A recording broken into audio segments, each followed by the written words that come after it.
का? इथं कापसाला पाणी नाही आणि ऊस लावा म्हणतोय, आणि ह्यो कृषी मंत्री. पण तू असं का समजतोयस की सगळ्या चुका त्यांच्याच असतात? शेतकऱ्यांच्या पण काही चुका असतात की. काय चूक असती शेतकऱ्यांची? काय चूक होती नंदूची? काय दुबार पेरणी करणं ही चूक आहे का? विहिरीला पाणी नाही लागलं ही चूक आहे? आता ह्यावर उपाययोजना काढण्यासाठीच लढतोय ना आम्ही. हा अहवाल का करते मी? काय असतो तुमच्या अहवालात? हेच की शेतकरी कर्ज काढून लग्न लावतो पोरींचं. अरे तुमच्या एका वर्षाच्या शेंबड्या पोराच्या बर्थडे पार्टीवर तुम्ही हजारो रुपये खर्च करता, लग्नापेक्षा जास्त. त्याचं काही नाही होय. आता कुणाकुणाकडे असतात पैसे, ते करतात खर्च. पण पैसे कुणाकुणाकडेच का असतात? सगळ्यांकडे, बऱ्याच जणांकडे का नसतात?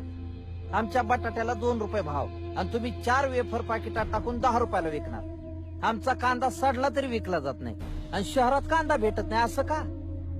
शेतकऱ्याने काय फक्त पेरायचं न उगवायचं एवढंच जगणं आहे त्याचं? त्याच्या घरी कुणी आजारी पडत नाही? त्याला पुरी उजवायच्या नसतात?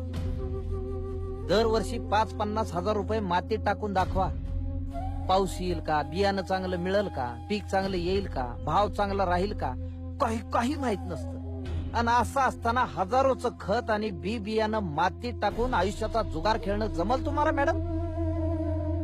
आमच्या कापसाचा भाव ठरवता तुम्ही आणि 5 पैसे प्रोडक्शन कॉस्ट असलेले इंजेक्शन तुम्ही हजाराला विकता, तेव्हा विचारता का? मोबाईलचे ठरवता का हमी भाव? शीतपेयांची करता का प्रतवारी? कापसाची करता तशी? फार छोटे प्रश्न आहेत मॅडम आमचे. आम्हाला चांगलं बियाणं द्या, मुबलक पाणी द्या, आमच्या पोराच्या चांगल्या शिक्षणाची, आरोग्याची सोय करा आणि आमचं बी जगणं मान्य करा.